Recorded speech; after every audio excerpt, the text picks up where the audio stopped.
You who are wondering why this visit is of such importance to Georgia voters. As we mentioned, Brian Kemp won 157 of 159 counties in the runoff election for the Republican side, beating current Lieutenant Governor Casey Cagle. And Stacey Abrams won her Democratic primary in a landslide, beating former state rep Stacey Evans with 76% of the vote. Yeah, and Georgia has traditionally been a red state. The poll numbers show the state is changing. As a matter of fact, a lot of people are saying, you know, is it going what they say purple now? Now, let's look at a live look, if we can take that inside the Dalton Convention Center. Okay.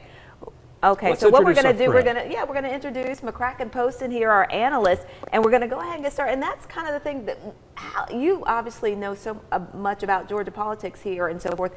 What have you seen about that trend turning from red to purple, as they're saying? Well, it wasn't always red. It's always been a kind of a middle of the road state. Back when I served in the Georgia House, the Democratic Party held all the offices in Georgia and all but 2 or 3 congressional seats. The wave elections that of 94 and 96 and 98 pretty much put the Republicans in charge of everything. I got caught up in one of those waves myself. But, you know, we're all Georgians. We all hope for many of the same things. We seem to have lost a thing in politics over the last few decades. It's more like live wrestling now. And the media is so important to drive that, and that's why this is happening here today. Well, I thought I was going to be here as a Ringgold traffic reporter, so we could use one any day. Sometimes. Well, you know, the thing you pointed out, and I brought this up a few minutes ago, and it's still fascinating to me, and I know as a resident of Georgia and being involved in politics, it is to you too. 2 years ago, I mean, again, Georgia seemed like a Republican stronghold. The recent elections for governor and U.S. senator, you know, no real contest in a decade or two. And here you have the Democratic candidate for governor, has a lot of things going against her.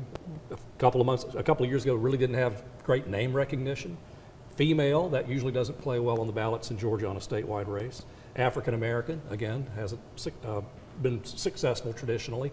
What happened to make this race so close? Well, the pendulum always swings back and forth. That's why most people are kind of in the middle range somewhere, and they look to the appeal of both candidates, and it really is the middle that makes the difference.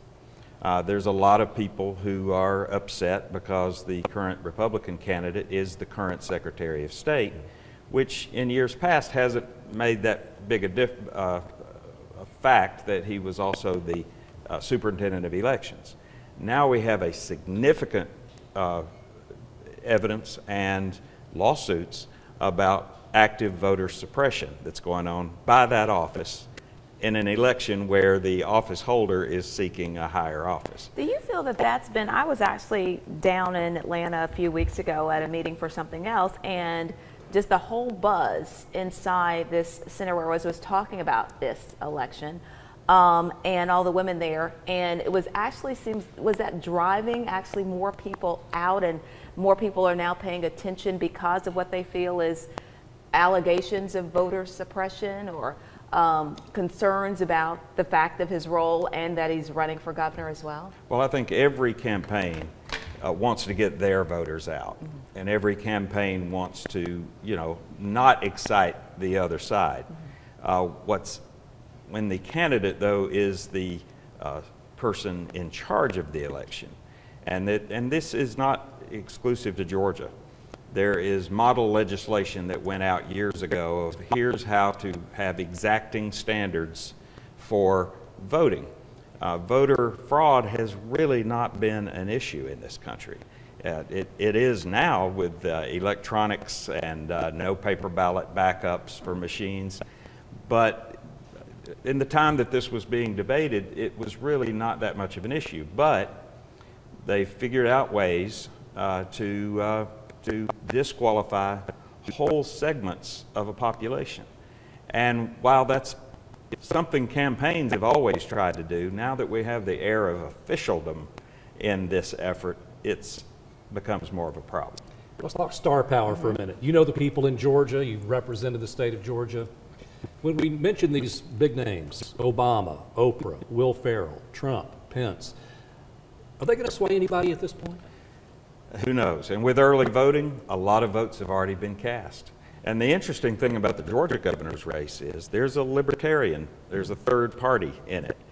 And as close as the race in, it looks like this may be heading for a runoff, which means that all this energy has to be sustained for even longer. Right, and to make that point, just throwing numbers out, if Brian Kemp gets 49% of the vote, Stacey Abrams gets 48.5% of the vote, but Ted Metz gets whatever's left, 1-2% of the vote, there's 5 more weeks of this. That's correct. And you think it could happen? Oh yes, I think it's likely to happen unless somebody gets 50% plus 1 vote, which is the threshold in Georgia. I think that is pretty interesting because that's all the predictions. I was reading up on this beforehand, and it's predicted it actually, they said it would be a surprise if it did not, if one of these major candidates, if they are able to go over 50%.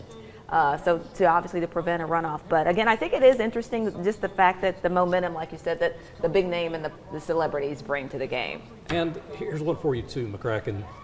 It seems like, if you follow social media, and maybe some of us do that too much, it seems like you've got 40-odd% of the people who are in one corner, 40-odd% of the people who are in another corner. Right. How many people are really undecided at this point? That's true, and with early voting, who knows? But there's national optics when a vice president or a president goes somewhere. All the national shows will be covering it, things said, or even the reaction of the crowd. What we all hope is that everybody gets in and out safely. Yeah. Not only our officials, but the people who are there covering it, all the law enforcement officers that are covering it. Mm-hmm. You know, it's a crazy day with road construction all along I-75, exit exchanges being constructed, so it's going to be a bit of a mess.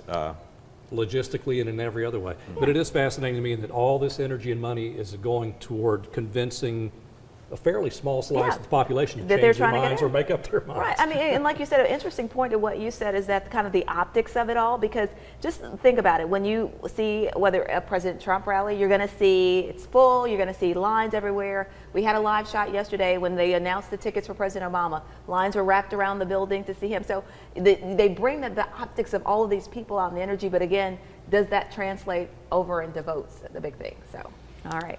McCracken Poston is going to be with us throughout the day, so hang in here for that. And some of you, we should mention this, Latrice. Occasionally we receive criticism, well, constantly on social media about one thing or another.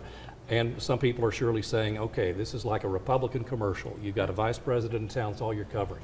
Trust me, if you were here 5 years ago, you know that when President Obama visited Amazon, we were on for hours as well. Yeah. Whenever a president or a vice president comes to town, this is kind of the coverage we provide. And David, I'm glad that you did mention that, because because we hear that on both sides, and I guess that's when you know you're doing your job, whether Republican or Democrat, that you're favoring one side or the other. But again, if a presidency or vice president, you're going to cover them. But we talked about that, and you know that the fact that we're going to make sure that, and that's why as McCracken's up here, that we are letting people know what their opponents are doing as well, and we've been talking about what's going on with them and who they have here as well today. So we'll be taking that as well, and hopefully we'll get some live shots from out of Atlanta as well as what's going on down there throughout the day as well. This is true, because all the candidates are busy and active in campaigning. I don't think anyone's taking a day off. No, they will not be until after the 6th of November, and then maybe a runoff after that.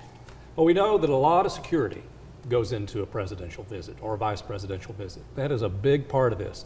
And a little bit later, we're going to be getting that aspect of the story as well, because just the planning involved in these visits would blow your mind. Oh, it really was. This isn't like a meeting around a table.